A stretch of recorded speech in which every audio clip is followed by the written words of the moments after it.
of the Duke Office of Postdoctoral Services, and I'd like to welcome you to the second panel discussion in our series on the academic job search. This series is co-sponsored by my office, by the Duke Career Center, and the Duke Graduate School. Upcoming events in this series include a workshop on networking with Anne Maxfield down here in front, on writing the research statement, that will be with Dr. Muhammad Noor, and on writing the teaching statement. For the complete schedule, you can visit the Office of Postdoctoral Services website at postdoc.duke.edu.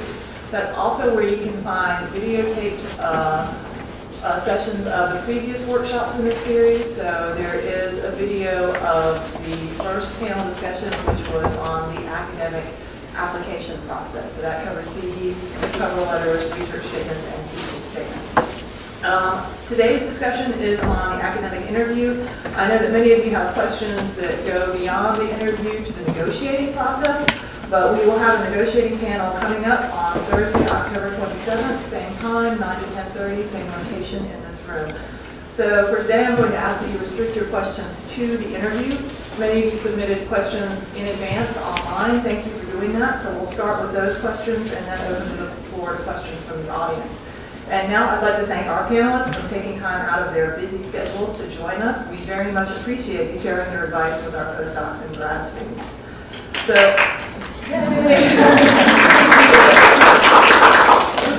so our panelists are Dr. Mignon Chen, who is currently a postdoc associate in biomedical engineering, and he is soon to be assistant professor of pharmaceutics and pharmaceutical chemistry at the University of Utah. Mignon sent out 20 applications, got 7 interviews, and received 3 offers. Good job. Next is Dr. Dan Kehart, who is professor and chair of the Department of Health Biology and professor of cell biology. Dr. Beth Sullivan, assistant professor in IGSP and molecular genetics and microbiology, and Dr. Ann West, assistant professor of neurobiology and the DUPA advisor. So, we will get started by asking the panelists to introduce themselves and briefly talk about how they've been involved in the faculty interview process, or in Mignon's case, his experience as a recently successful candidate, and then we'll start with questions.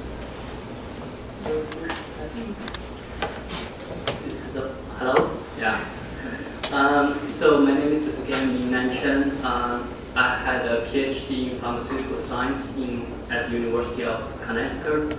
In 2007, I came to Duke for my postdoc training in the Department of Biomedical Engineering. At 2 years after I started my postdoc training, I applied and got this K9900 Career Development Award in Cancer Nanotechnology.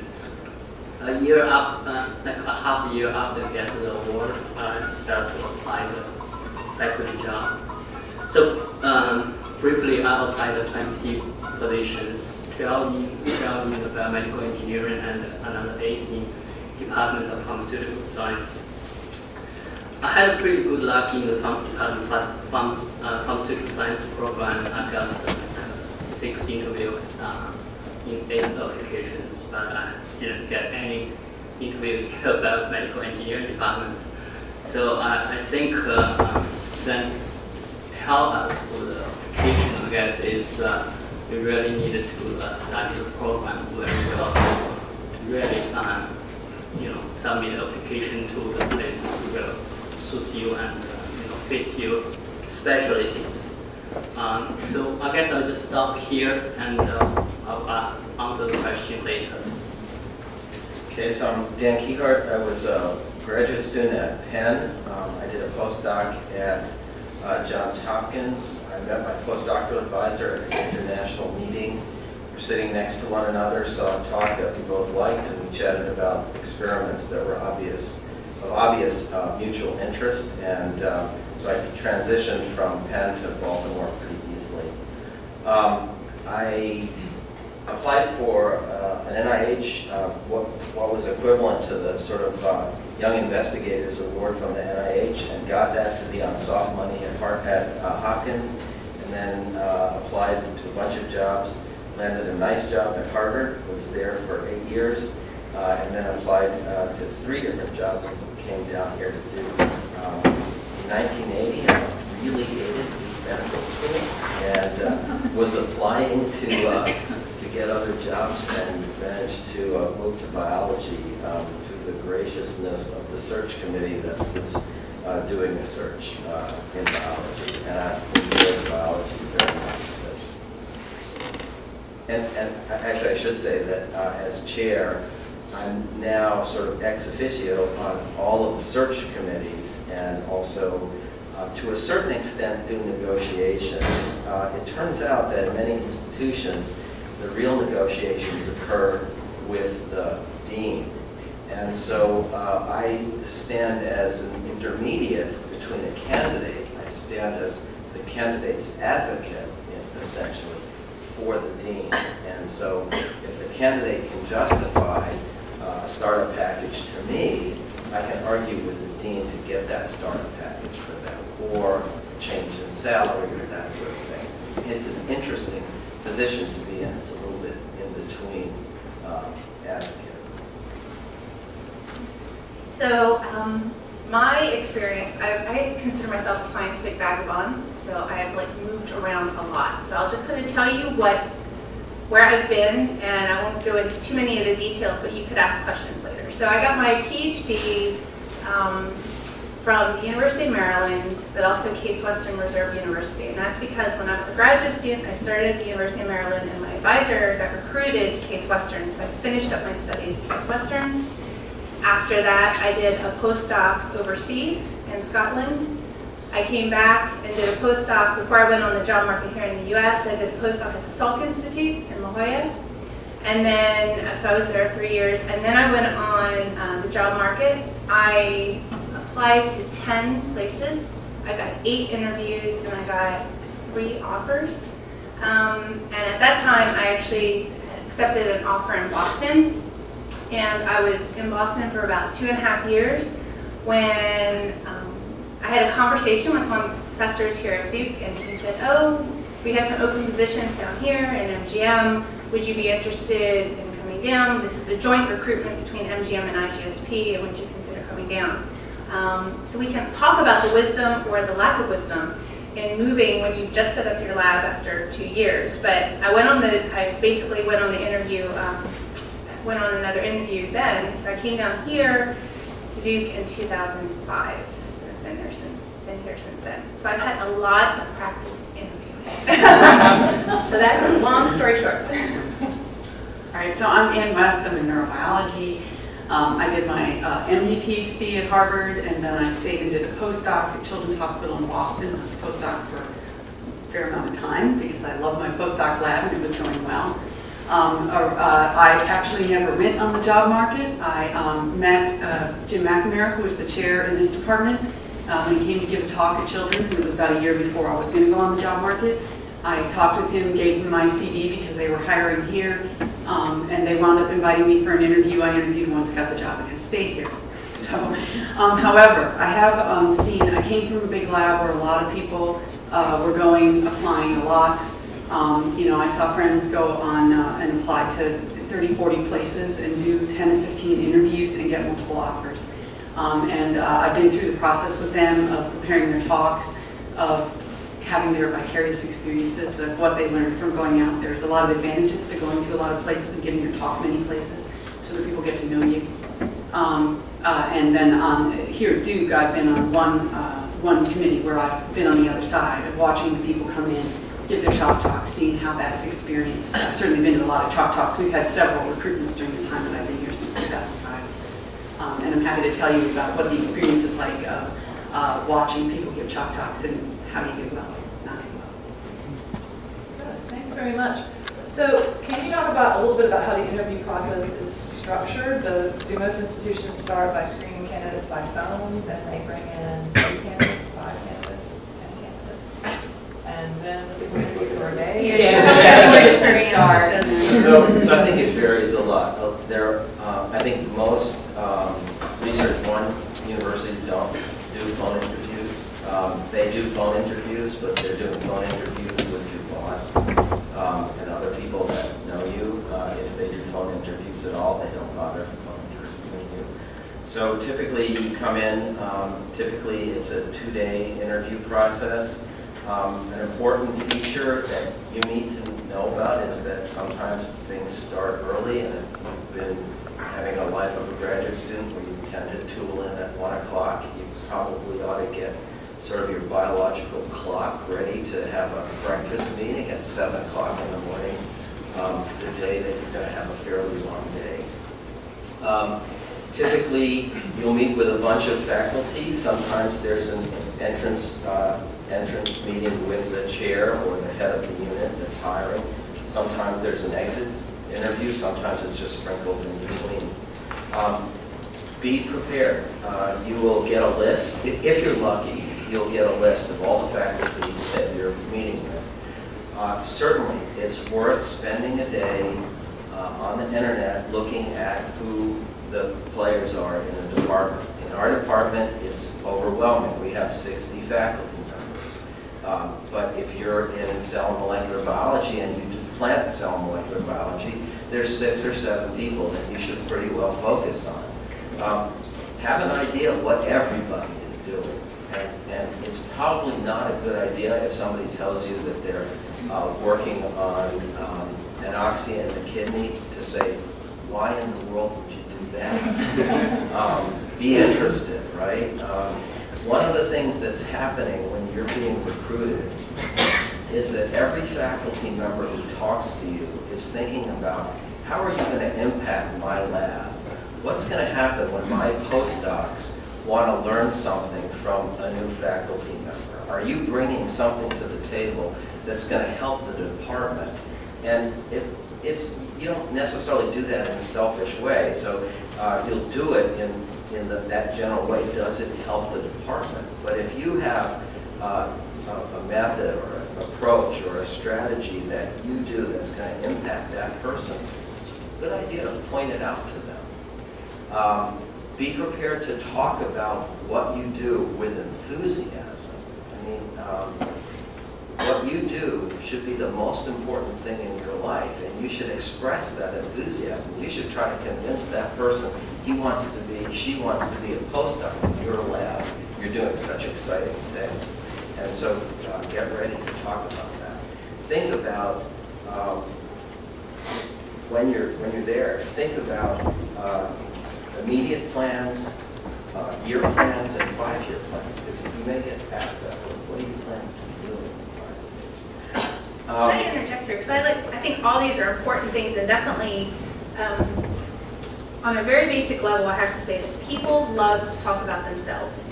And I found that all my interviews that even if you don't have a clue about what an area that someone's working on, if you just have a couple key questions to get them started, there's 20 minutes gone, because people, and I don't mean that you're brilliant. Yeah, and because basically, and on the other side, there's nothing that turns me off more than having a candidate come and not show any interest whatsoever in my work. Not even ask any, I don't care, I work on chromosomes, and if they're working on, basement membrane proteins, you better ask me something about chromosomes, because what's the point in sitting there for 40 minutes and not having any sort of, exchange at all. So like Dan said, come prepared.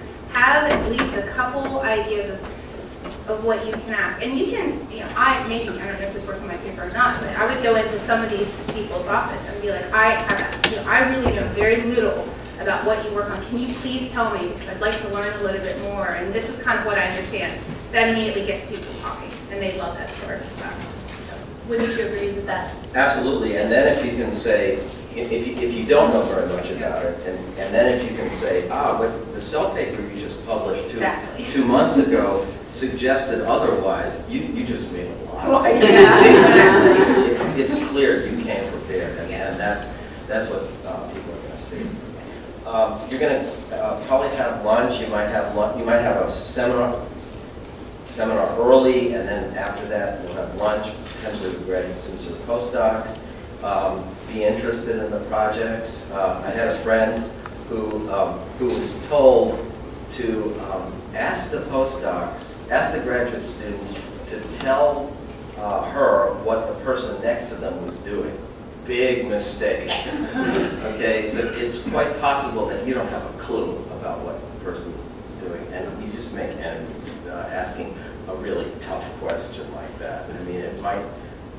illustrate how terrific how cohesive some graduate groups are, but it's not going to help you get a job.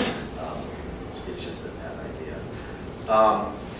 At some point, almost definitely, you'll have a formal dinner or 2 formal dinners, depending on how long you're staying.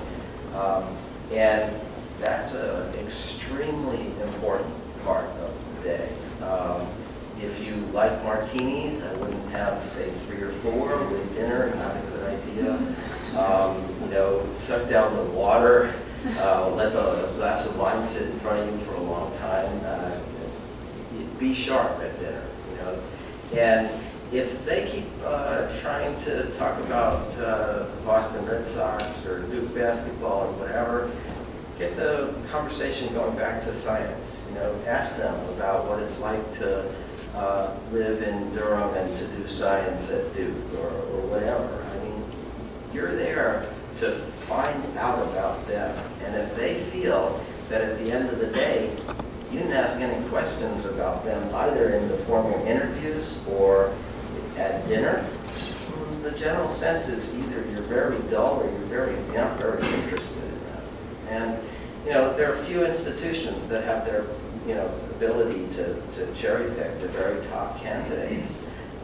But a lot of institutions will say, well, they have interviews at Caltech and MIT, and they're never going to come to Duke, so we're going to go to a more sure thing. Even though we like this candidate, there are things about this candidate suggest that they're not. You have to remember, you're a salesman. For that day, for those 2 or 3 days, you are selling yourself. And you have to do it without coming across as an absolute jerk, but you have to be pretty confident. You have basically talking points about what your strengths are and how you could contribute to this department. Because that's what people are looking for. What, like Dan said, what are you going to bring to this department? How will you be a good colleague?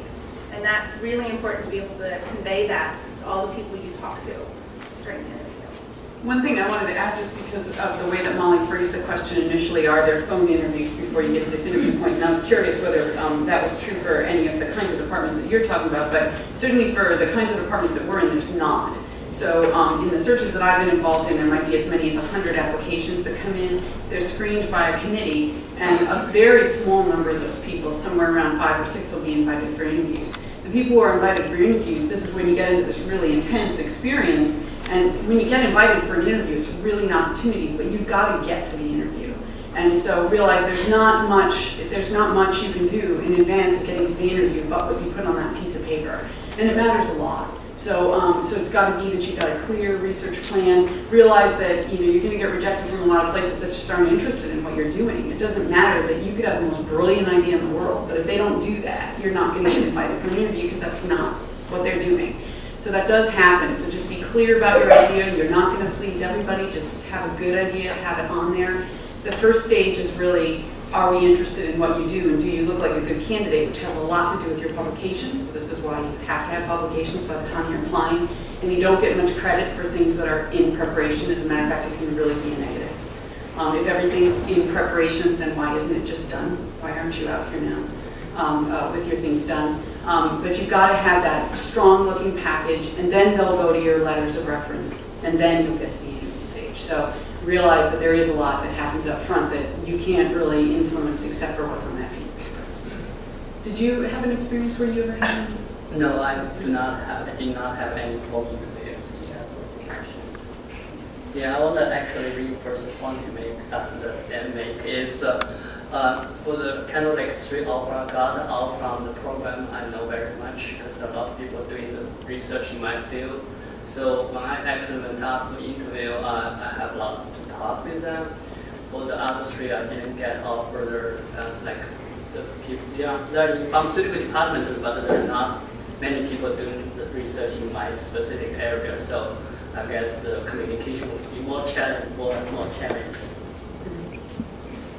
Very good, thanks very much. So can you talk a little bit about what's the difference between a research talk, a job talk, and a chalk talk?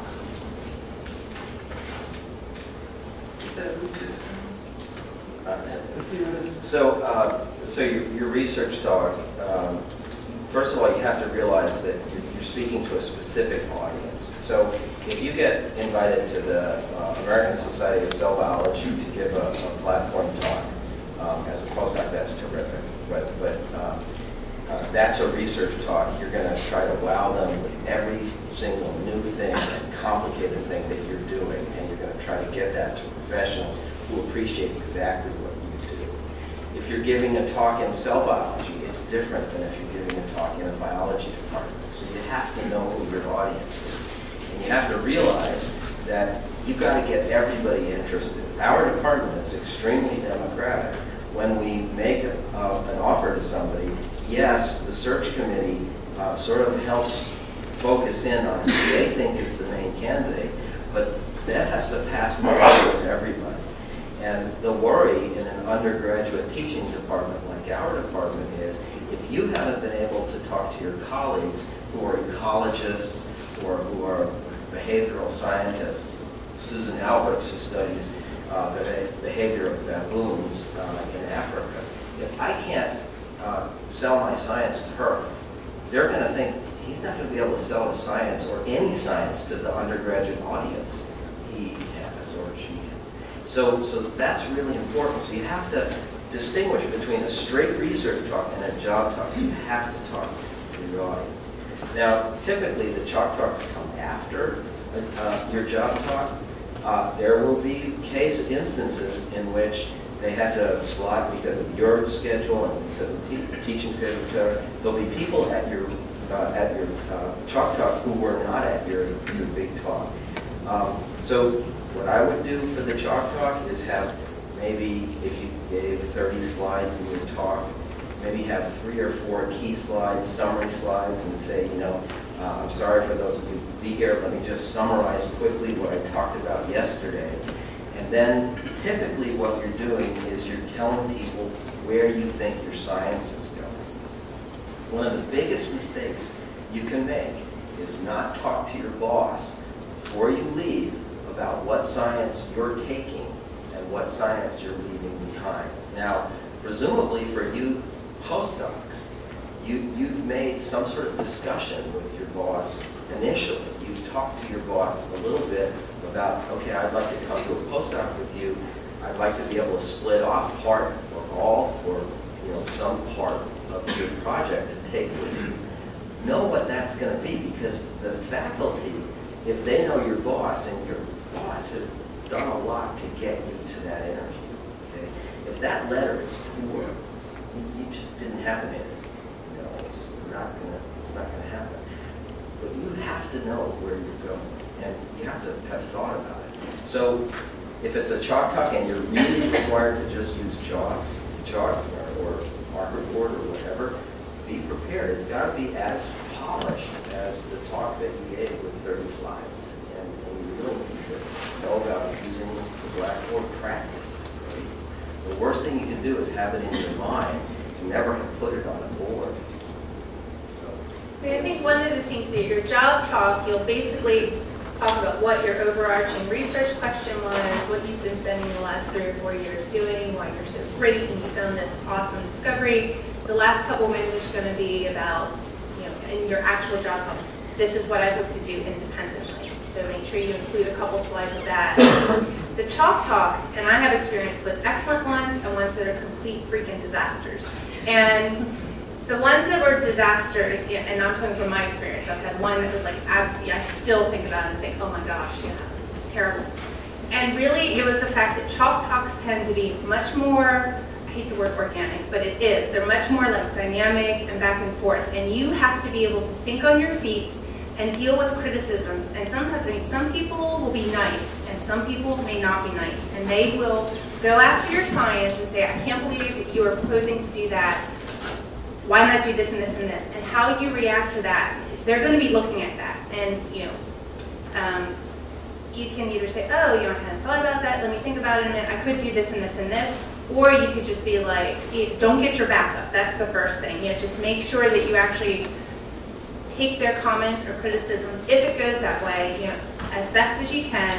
And I think your chalk talk will go better that way. It's really hard to prepare for a chalk talk, I think. You know, just know what your concepts are and what you want to do in the future, but just be prepared to deal with almost anything, any sort of question, any sort of reaction to your research. I know that sounds not very helpful, but that's really, all I can tell you is like you really just have to be on your game and be open for just about anything in the Chalk Talk. Wouldn't you agree? Anything can happen in the Chalk Talk. And you brought up a term before, I think a couple people, confidence is really important. You need to be confident and you need to be able to say, I don't know. You know, that's okay to say, I don't know, right? Or I haven't thought about that. One just interesting interview, if you give a good talk, you're going to get a lot of questions. It's not necessary to say after each question, oh, that was a good question. That gets kind of annoying from the point of view of an audience. Not all questions are equally good. You don't have to tell them it's a stupid question, but you know. Well, it is really interesting, the difference in what you're presenting in these different talks, and it is very important to point out again, just as Dan said, that the job talk is important, that everybody grasp it. So, you know, the committee has the advantage of having looked at the applications, but not everybody does. And if you get into that room and there's faculty who only saw the job talk and they say, I didn't understand anything he said, or he went 20 minutes over, like never go 20 minutes over. Because it's an arrogance thing. You're saying, oh, my stuff is so exciting, you can also do it for 20 more minutes. And it just doesn't work, you know. People will turn off, and then as soon as anything negative is said, it's very hard to bring a candidate back from that.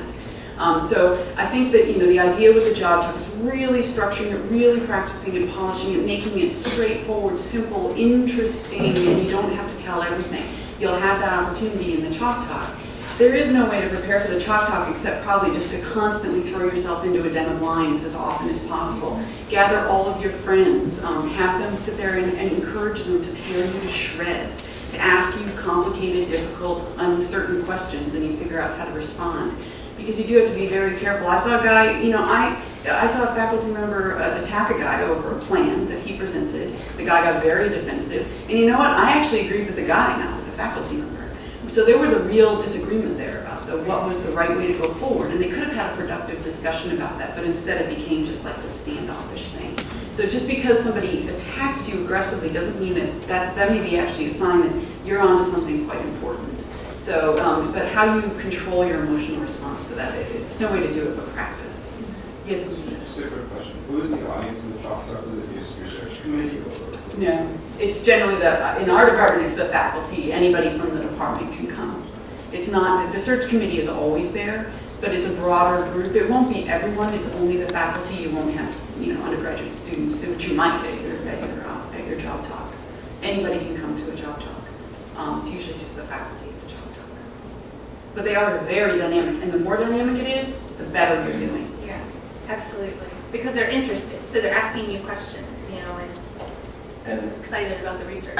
And you can lose the battle at the Chalk Talk very easily. So we had several candidates who gave great job talks, and then just died at the Chalk Talk. It's terrible.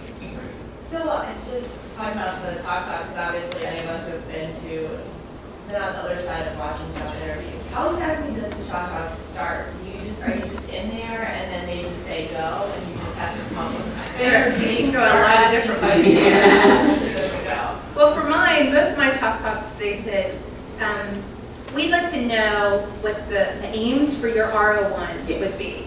So I just said, okay, let me give you a 5-minute overview. This again is the topic of my research.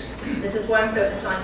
These are my aims that I planned from R01. And I just kind of went that way, and then it just kind of went off. And most of the Chalk Talks that even I've attended here have been, it kind of started that way. You want to have something prepared so that you're ready to start, but you want your prepared statements to be brief. Yeah.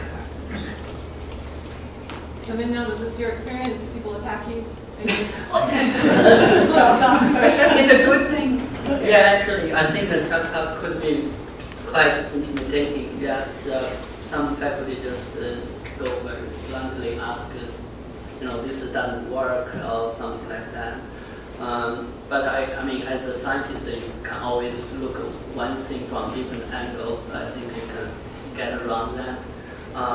one tip I would add is actually the two. One is I print some handouts to the Chalk Talk audience, so it actually makes me easy to communicate my ideas to them.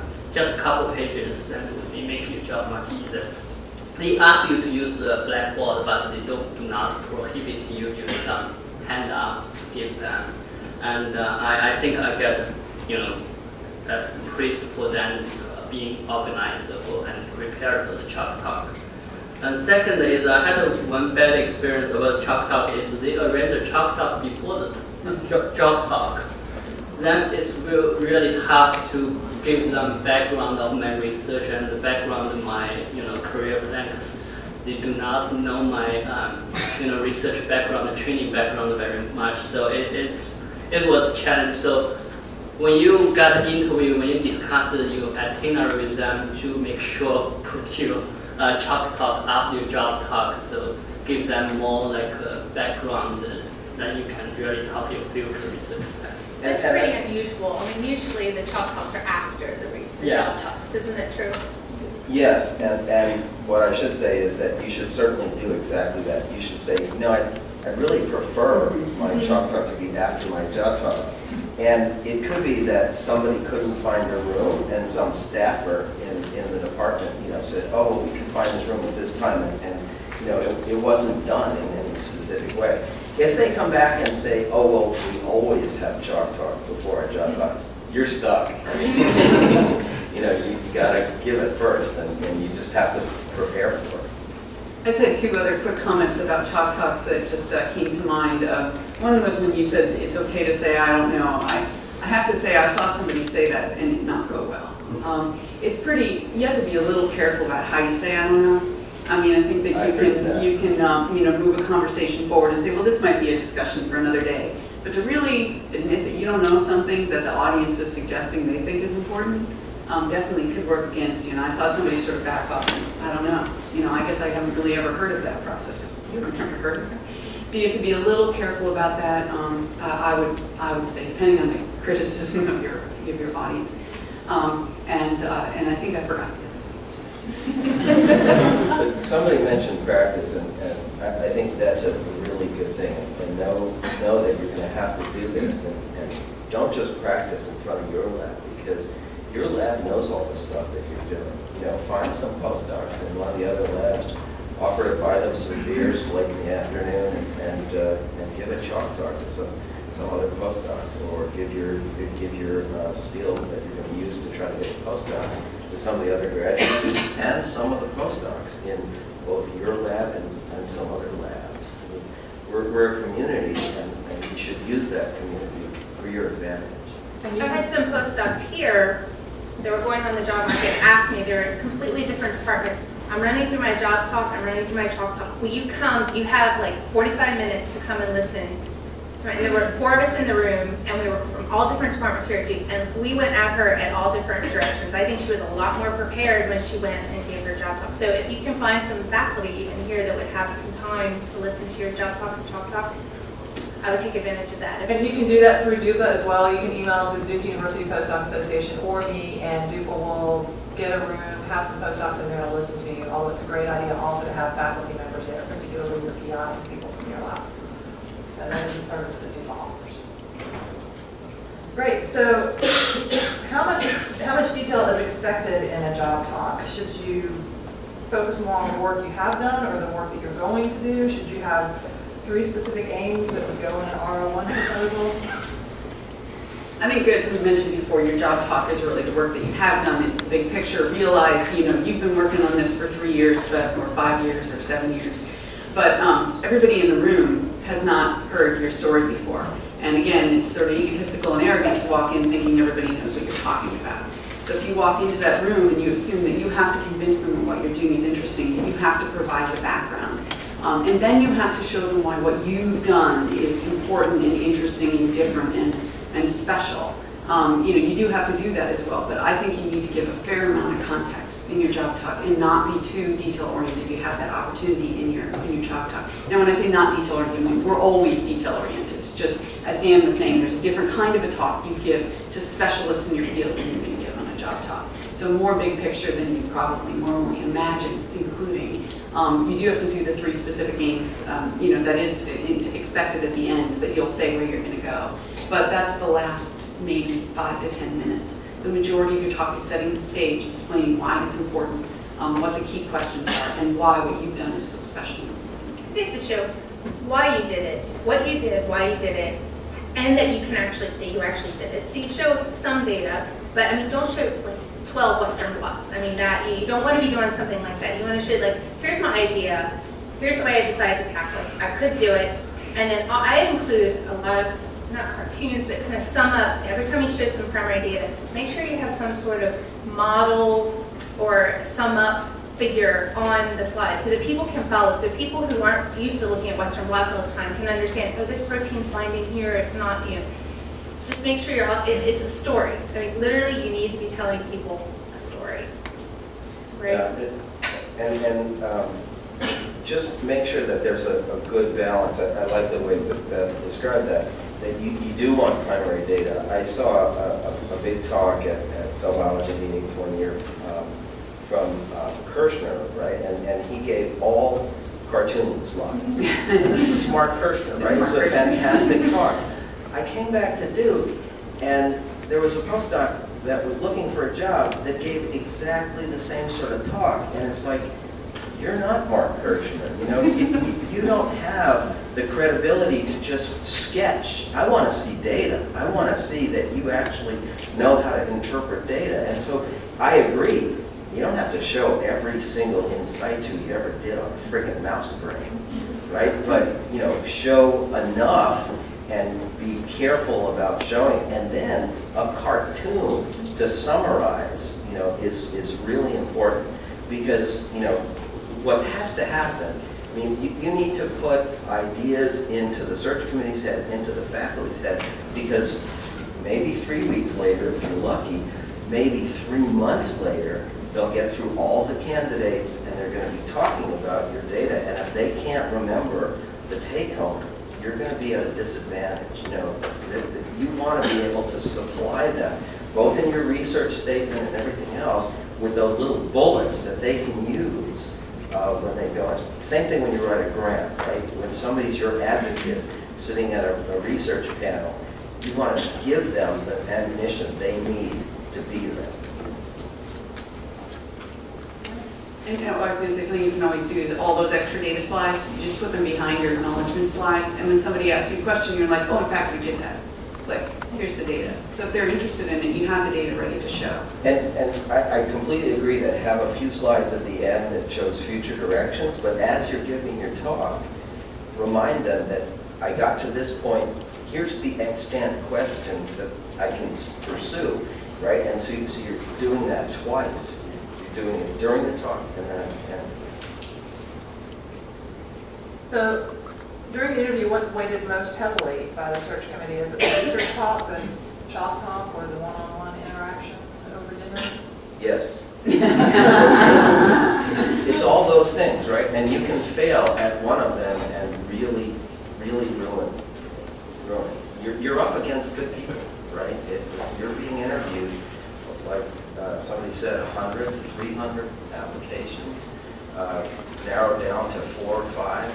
If you've made that cut, that's great, but you still have 4 or 5 competitors, 3 or 4 competitors that you're trying to be better than. And if you make a great impression at dinner, a good impression of a chalk talk, and a good impression, you could be number 1. That's what you're looking for. And all the stuff we're talking about right now is the first interview. So if you make it past the first interview and you get invited back for the second interview, oh man, I mean, then it's a slightly different ballgame. Then it's, they want you then. And many institutions don't bother with the second. Yeah. I mean, sometimes they make their decision. Leon, did you go on second interviews? Yes, I did have some second interview, but usually they didn't really like it. So there's one case I didn't go for the second interview. I got a job offer from the track. This both happened both ways. And frequently, a second interview is just for you. You've been offered the job, and now you're there to negotiate the job, and they're there to recruit. So it's going to be very different. You're going to see a realtor, you're going to talk to people about housing. You're going to get a chance to see some of the people you didn't see before, but those are usually the tenor of the discussion levels. It's like the side of wooing changes. So the first interview, you're wooing them. The second interview, they're wooing you. So that's kind of how it is in relationship terms. I remember coming here on my second interview not being really told I was being offered the job, so I'm thinking, oh, they're bringing me back, they want to know more, what do they want to know? And asking people, well, what do you want to hear from me? And they're like, I don't know, do you want to come? And I'm like, oh, okay. So I do think it's definitely the case. I mean, there's a huge effort on behalf of the department to even interview anybody. So if they're bothering to interview you, they're interested in you. So that's where the confidence should come in. And if they're bothering to interview you twice, they're really interested in you. This frankly seems to be a Duke Medical School phenomenon that you come back without knowing you're being offered a job. I don't, it's something that, born over in the hospital.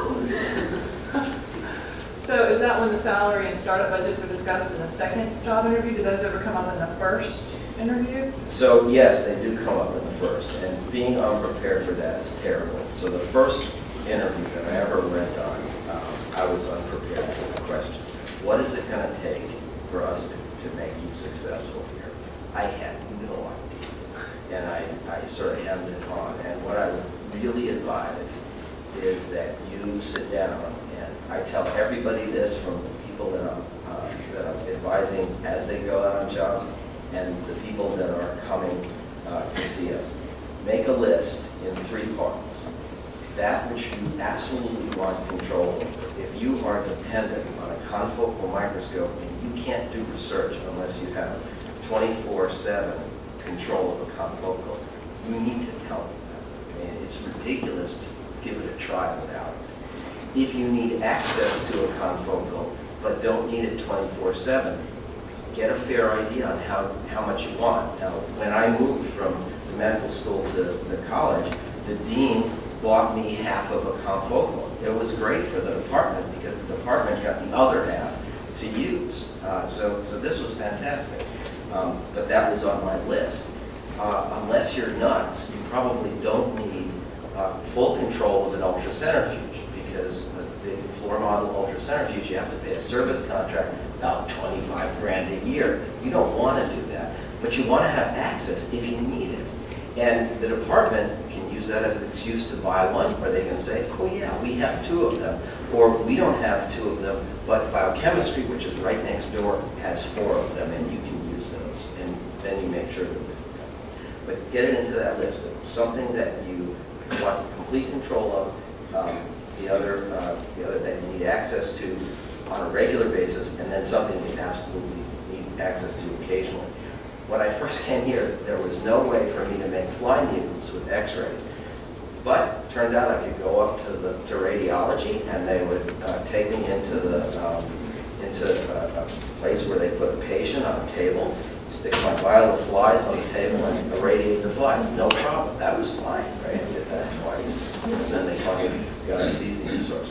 So you have to, know what we need to get research done. One of my colleagues went to one of my postdocs went to Penn State. They didn't have a confocal for a while. He had to go to Pittsburgh to use a confocal. Now they have it. I totally agree with you. And my postdoc advisor gave me probably the most awesome job advice when I was going on the job market. And he told me, get out Excel and make a list. Exactly like Dan said, things you absolutely have to have. They're deal breakers. You must have them. Things that could be used as common equipment, and also he said come up with a 1-year, 3-year, and a 5-year plan for personnel. How many technicians do you want to have when you start out? So you even factor in personnel in that, so that ballpark. Well, not even ballpark. You'll know money-wise how much you'll need, because some people are going to be expensive and some people are going to be cheap, and you just need to know, and the departments are going to be looking at that. And I would recommend that you do it. Get really familiar with Fisher and BWR and things like that, the catalogs, and know how much you're going to need to start with. Because that conversation will come up. The other thing is, there's a reason it's called a startup package. This is not designed to fund your research for the next 10 years. It's sort of designed to get you started, so major piece of equipment that you can't do without. That kind of thing goes in there, but, you know, and usually a postdoc salary for 2 years, or even 3 years if you're lucky. Find out about what how graduate students work. There are some departments in which everybody is a TA, and that's how they get funded. There are some departments where you're expected to pick up after a year or after 2 years. You need to know that, because that's going to be a hidden cost if you're not used to that. So You have to remember that you're running a lab, but it's also business. And you have to be thinking about the money at the same time that you're thinking about the science. I know that doesn't sound very appealing sometimes, but those are the ballpark facts. So as you're thinking about the interview, you're going to eventually be thinking about money. it's also helpful if you can network, if you know somebody who knows somebody who just got hired there as an assistant professor. Find out what the startup package was approximately. They might be unwilling to tell you in detail, but you know, you can know whether you're going to be competitive. I mean, the last thing you want to do is everybody that's been there that's been hired in the last 10 years got 1.2 million, and you figure out how you're going to ask for a startup package of 400,000. Not a good idea, right? Because you're going to be competing with them at some level, even if it's not one-on-one at most institutions. You're going to keep competing them for a 10-year slot down the road, right? And so you want to have a startup package that's what the institution typically gives. And that'll mix, right? So if you have mouse costs, you're going to have more expense than if you have Drosophila costs. So a couple of you talked about how you had some of the fellowships that either started your career or the transition between postdoc and career. How do you talk about that in terms of startup? Do you not talk about that in terms of the money that you're bringing with you, or do you take that away from the money that you ask for a startup? Or ask for more. Yeah, I mean, I don't know of how much you should really talk about money at the beginning. Money is weird, and you need to have ballpark numbers. You need to know if you need $1 million. You need to know if they're offering $200,000. Okay, you need to know these things. But when it comes down to I'm bringing, 2 years of $50,000 a year, are you going to subtract that $100,000 away from the $500 you would have given me? No, you go for it. The more money you can have, the better. The more money you get at the beginning, the better you will do. So I think that you leverage, if you're bringing money, you leverage that to get more money. But that's for the negotiation discussion more so. I mean, I think that you need ballpark figures from when you're walking in. And in terms of salary, I've had, again, complicated discussions with different people about this, but a lot of people don't consider salary negotiable. And when salary is negotiated, sometimes it comes out of your startup package. So whether you consider that to be something that says, hey, I'm good, I need more money, or whether that's something that's a turnoff, you got to figure that out from the environment. So you need to know ballpark estimates of this kind of thing when you're walking in to make sure that it's worth your time to interview at this place. But I wouldn't get going on the details. Yeah, we'll have a lot about that in negotiating panels because Mignon had that very experience. So how did you deal with it? You mean the negotiation of the offer? Well, just her specific question. You already had it. I think there just definitely would be an advantage for you. I think you should bring it up. Firstly, to tell them you are very well prepared for an independent research career. And second, I don't think they will give you less upfront because you have this money. So it doesn't hurt, will not hurt you. So how should you respond if you're asked a legal question, like whether you plan to have children? I was waiting for somebody to bring this up, like what do you do about it? I mean, the thing is, what do you talk about at dinner, right? So you go out to dinner, and what are they going to ask you? So, you married? What's your spouse do? Right? And, it's casual conversation at one level. Where is the line between we're trying to find out and realize that even if everybody has your best interests at heart, they're trying to figure out, are you recruitable? And so I don't know. I don't know the answer to this. I can definitely tell you it's mixed. I think you want that job. You want that job. You want that offer. And I just think, I've had a friend who said, they said to her, well, if your husband gets a job here, then we'd be willing to offer you a job. And she's like, no, you offer me the job, and then you try to figure out a way to recruit him. But they knew that there was no way that that guy could get a job at that institution because of what he did. He works in monkeys, and they didn't do monkeys. So there's this complicated, it's very complicated. So when you ask that question, do you mean like from a, scientists are awkward, you guys know this. I mean, and it's just like, people are not always good in social situations. Right. So those questions come up. I mean, I got asked all sorts of questions. And you just have to either blow it off and just kind of laugh it off, or if it's something you feel that you need to address straight away, then, you need to address it. But I kind of chalk it up to these people are not good in social situations, and I just kind of didn't make a big deal about questions like, are you going to have kids? That sort of thing. What would you say? What would I say? You made a joke. Yeah, I just kind of made a joke. I'm going to have 20, something like that. Yeah, that 18 and roll your eyes, kind of thing. It's just, you're very likely to get awkward questions, and this is probably more so to females out there.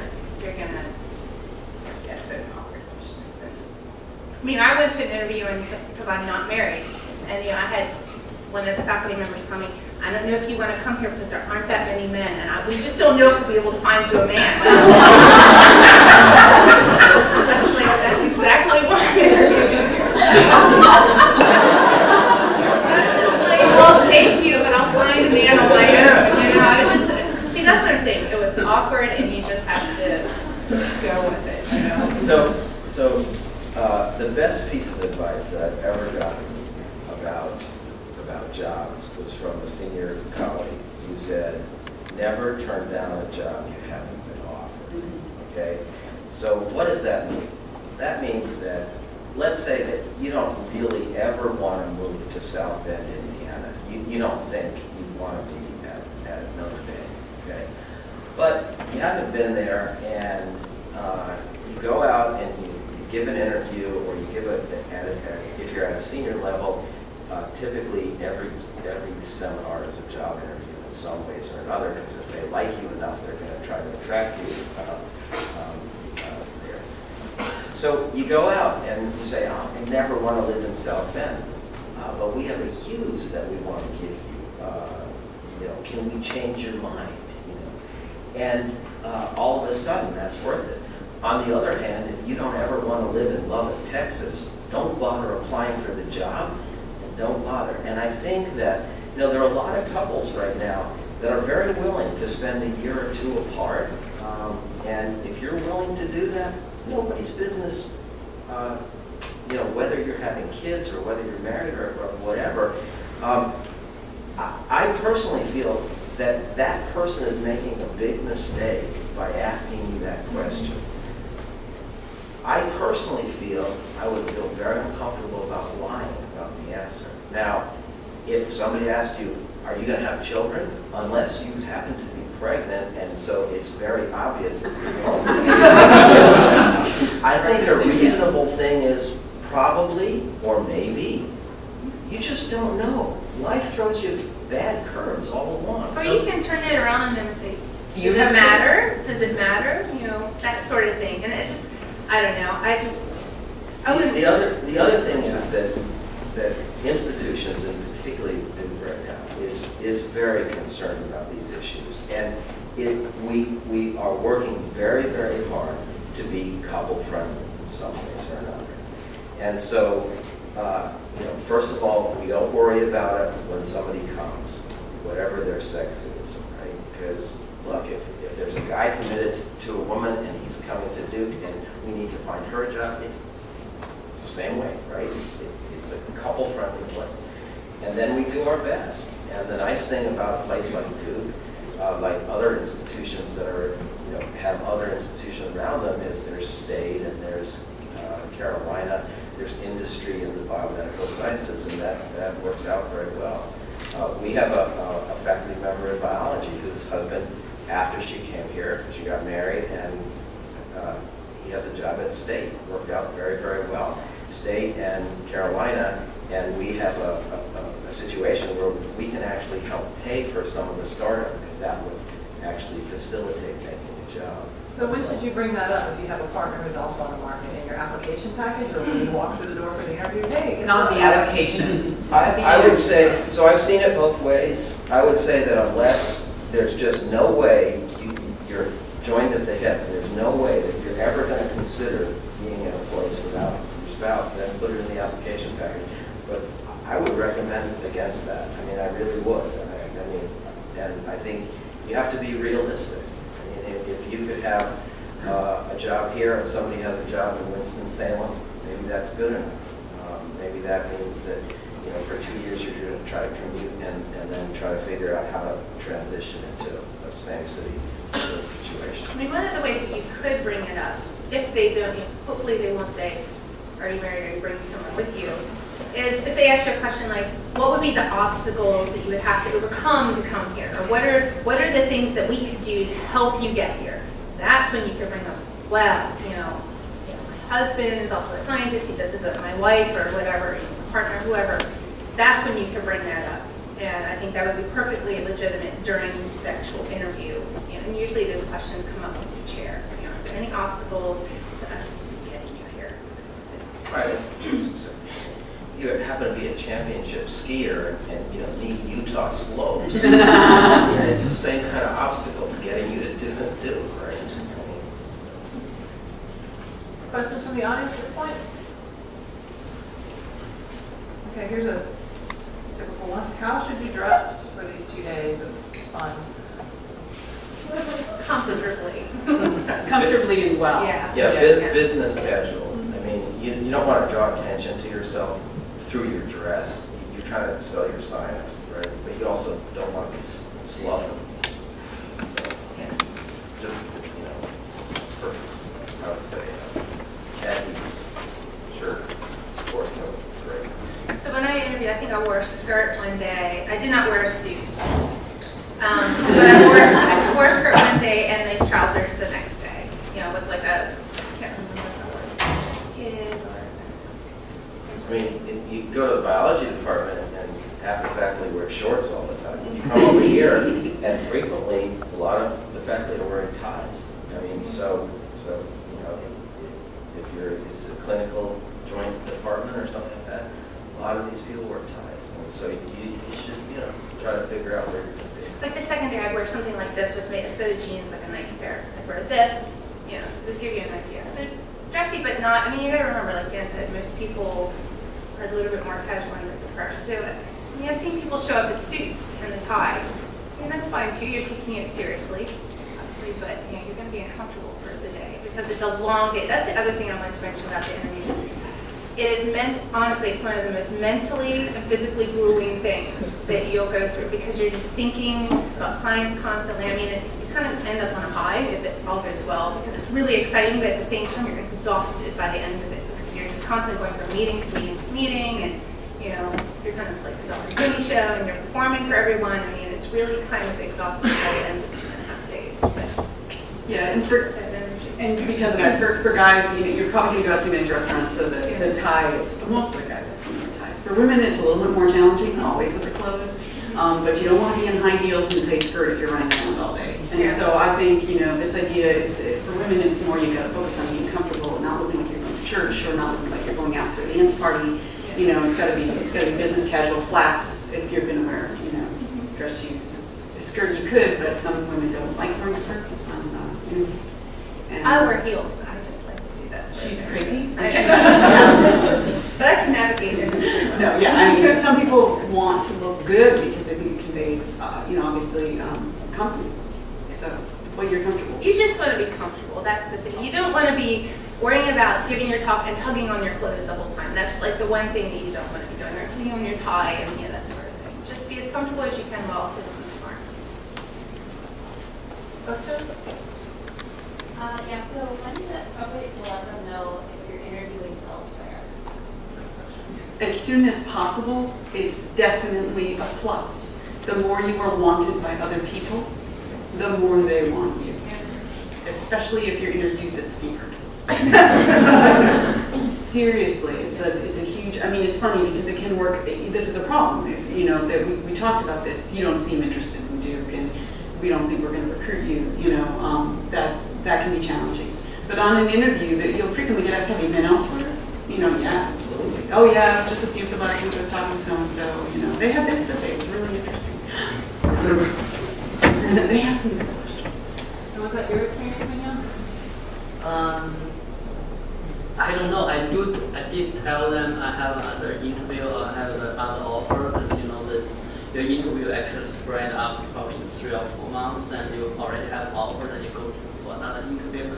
I don't know. I don't know the outcome. I did decline for some job after I tell them I have the offer or interview in another place. So I at this time I don't know if it was tough for me or minus for me.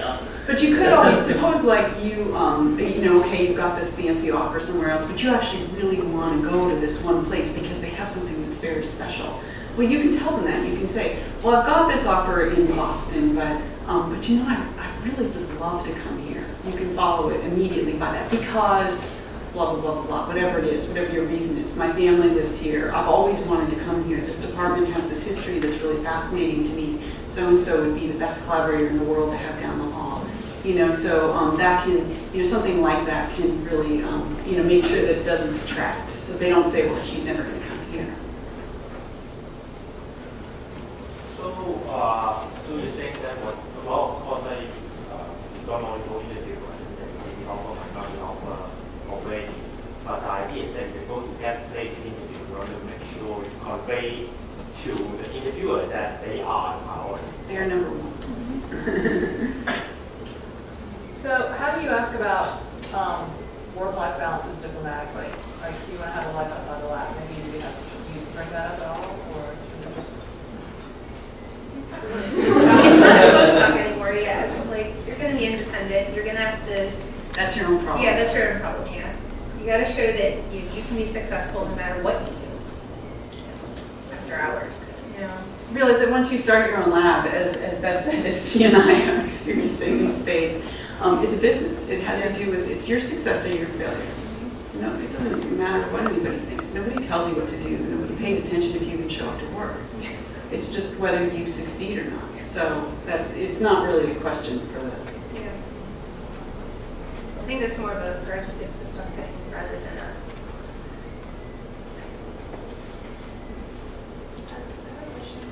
What about teaching? I know that everybody's talked about teaching very much, and what role does that play in the interview? So in an undergraduate department, it plays a huge role, right? You need to express interest in teaching because that's what they're hiring you for, and that's what you're being paid for. I mean, typically, undergraduate institutions pay 9 months' salary, and then you have the option of getting 3 months or 2 months of summer salary to add to your salary. But it's a very big deal. Many institutions will have, as part of your interview process, giving a class or even 2 classes at different sorts of levels. And you'll be told, you know, we're going to ask you to prepare a lecture on the ribosome from Alberts to this 40-student cell biology class or biochemistry class. And then we want you to prepare one of your papers for a senior seminar class. And so that could be here. That could be a very big deal. Other institutions say, well, we have a teaching expectation for you. We'd like you to give 1 lecture a year in the cell biology course, which is one place that I actually interviewed at. And okay, I think I can pull it together. And you know, they figure that if I can give a research seminar, I could find in that 1 lecture. Even in the medical school, I applied to medical schools primarily in a couple undergrad. I included a teaching statement. It was pretty brief because obviously, you know, teaching in a medical school is a lot different. You teach a couple graduate school lectures, maybe to the medical students. But I included a statement and just said, this is my commitment to teaching. I can envision that if there isn't a course on epigenetics, I could develop one if I came to do something like that. But it was like half a page teaching statement. And this is part of adapting your application to where you're applying. If you apply to research departments to medical schools and you include a page about how much you love to teach, that's definitely a negative. So that's not considered the priority. If you're applying to a teaching, an undergrad department like biology here, and you don't include your teaching statement, that's going to be a big negative. So you can include or change it, depending on which place you're applying. So how important is meeting with students on teaching that? It's very, very important. So candidates have, again, the final decision is not made by the students, but we get student input. There's a student on every one of our search committees, and they have impact. The search committee is 4 or 5 people, so they're one person and they're listened to. But if it goes badly, if the interaction goes badly with the candidate, it's pretty hard to pull that candidate back into the pool. This is a fantastic institution. We get good candidates, so we have choices like that. You have a question on this? Okay. How, so let's say I saw an app, and then that people that ask for their research statement, and then the real judgment. It's a public school, but it didn't actually, in the job description, it asked for like commitment in undergraduate teaching, commitment in graduate teaching, but it didn't actually ask for teaching statement. So in that case, should I actually say something about, I guess my question is how important is it to follow the exact format that they ask? So I think that it's always important to say something about teaching. I would completely agree if it's Rockefeller and you have to teach once a year. It's not going to be that important, but at Rockefeller, there's great graduate students, they're MD, PhD students who come over from Cornell, and I would put in a half-page teaching statement about how you look forward to interacting with graduate students, both mentor on a one-to-one basis, and that you're very happy to participate in courses as well. If it's an undergraduate institution and you've had experience being a TA and stuff like that, definitely get that in there. If you help design courses, definitely get that in there. If it's a primarily undergraduate institution, if it's Swarthmore or Cedar Crest College, you're going to want to make sure that you really outline that as an important part. And you're coming from a place like Duke, so sell the idea that you can bring research at the undergraduate level, that you have some good ideas on laboratories, upper-level laboratories that don't cost a fortune to run. So as a follow-up to the interview, should you send a thank you note, email to the chair, to everybody that you interviewed with? What's the etiquette there? I think definitely to the chair, and then to people that you connect with. And the reason to do that is, these are your scientific colleagues. And so I think sending thank you notes to people that you're probably going to see again in your life, whether it's because you're working with them or you're going to interact with them in the scientific community, it's just always good to be establishing those relationships. I don't know, I'm not a huge thank you person in terms of like every single person you met, because then it seems formal and sort of insincere. But if you really had a good discussion with somebody and you want to say, oh, that was exciting, I can't wait to see your paper, that's only going to help you as you go forward with your network building. I would agree with that, because we've had some candidates send a thank you email to every single person in the department. And I'll get an email saying, it was really nice meeting you and talking about chromosomes. The end. And I'm just like, why bother? I mean, I know that we don't overlap. Like, really, it's more important, like Deanna says, to send it to the people that you really connected with. 'Cause in that sense, I was just like, yeah, that's what's for me. I don't need that kind of email. So, and I would agree with all these sentiments. What I do is I take a pad, whenever I go to a meeting, I take a pad and I write down things, and in particular, if you say, can you remind me of that? You talked about this paper that was really interesting. Can you remind me of the reference or something like that if you didn't get it at the time? So connecting with the science, if it's real, is great. You know, I think flies are cool. Yeah, exactly. Precisely. Just don't bother sending an email like that. Right. It's not. So what are some common mistakes people make? So drinking 5 martinis at dinner, being bored by other people's research, can you think of any other? I think not knowing, when you're, if you work in a field and you're at dinner with a major person in your field and you don't know their most recent science paper, I mean, this idea of being up on the literature, it's so key, and people totally expect you to know what they've done. And if you aren't able to do that, I think you're in big trouble. I've seen that one happen badly.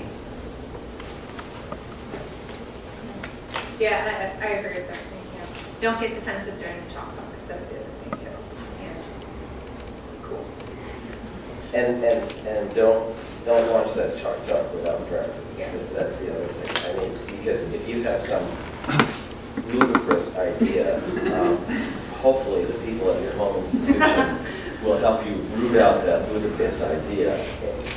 And I mean, so one of the things that I still do is when I am about to send a proposal to the NIH, I run it by the specific names by my favorite colleagues here. And frequently that gets changed around. And I've had a fair amount of experience writing proposals. You won't when you're at the point looking for that first job. So be sure that you really get those specific aims rooted out. And there was a question, how specific should you be? And that's a good way to prepare that chalk talk. I mean, what are you going to do? Another really big mistake that we see all the time. If you come from a big lab, you're not getting a starter package to recreate that big lab. You're not going to have 6 postdocs and 12 graduate students in the first 3 years. You're going to have a technician. You're hopefully going to get some rotation students, and if you're lucky, you'll pick up a postdoc. That's the lab. So you've got to think about your specific aims in terms of a doable project, and recreating what the Benfey lab can do. In the first year of your new job, it is not realistic, and it's going to kill you. I think I just want to say, if you want to closing the deal, teaching I think is important concern, especially I guess for the with anyone whose native language is not English. I have been asked to give sample lecture before they really issue me offer, but eventually I kind of pushed them away. I didn't give the sample lecture, but you have to do a really hard job to think that you are really prepared to teach and check their curriculum. You really found out the subject, you can teach, and lay out the plan how you want to teach that. And it's really important for, I guess, especially for international postdoc and graduate students. Yes, one more question. How important is your website? Because I know that a number of people have their personal website, even a postdoc, graduating to talk about the research and some of their personal method and stuff. And now we check people on Facebook all the time. So, what is your comment on this? We're all old enough up here that you're young enough. I don't have a Facebook, so. That may be changing, obviously, but I love social media, but if a candidate came and said, I have a webpage, I might be like, yeah, I'll go and look. But I mean, I'm more interested in talking to the person and hearing them tell me why they want to. I mean, I can always go to their Twitter page or, webpage later. It's really the one-on-one contact that I think is the most important part. I think the take-home message here is the webpage can probably hurt you. So it can hurt you. So make sure it's up to date. make sure, it doesn't have pictures from the lab party, 3 weeks ago when you got really plastered or whatever. I mean, I don't think people look at that and expect you to have a big web page at this point. There's one other thing I wanted to add. One of the things that you're going to find is that jobs may come with deadlines for answers, and typically that's not so true of a research at one university, but we had a dean here who felt an assistant professor deserved 6 weeks to think about a job. And that's just totally unrealistic as far as I'm concerned. I mean, this is a major choice for a postdoc, and usually it's negotiable. So if they're interested in you, they're not going to tell you, you have to let us know in 5 weeks or you're out. Now, that's not so true of smaller institutions in which what they're desperate for is hiring somebody to teach intro bio next year or plant science to juniors next year. And that might be a more pressing issue. So you have to think about that. I had just one last comment. I finally remembered what I was going to say earlier about in the talk, but I thought this was really important. I saw one time one of the faculty members in our department asked this question, which I thought was great. And they asked in the Chalk Talk person, so what would be your bumper sticker? So if you had in one sentence to say what you're going to do when you start up your lab, in one sentence, what would it be? And the reason, so this is one of these things that I can't always answer. So I would think that it would be useful to think of it in advance. And the reason why I think that is important, and it's a little bit like this web page idea, which is what made me think of it, is if you had to project an image of yourself, what image is that? And I think that's really useful. You might be doing a lot of things, your story is very complicated, you worked here, you worked there, but who are you going to be in the future? What's the major idea? And if you have that one sentence line, it doesn't have to be that that's the title of your talk or how you talk about it, but if you're ready, if somebody says, what are you going to do? And you say this line, that can be very useful, I think, for cementing who you are in the minds of the people who heard you talk.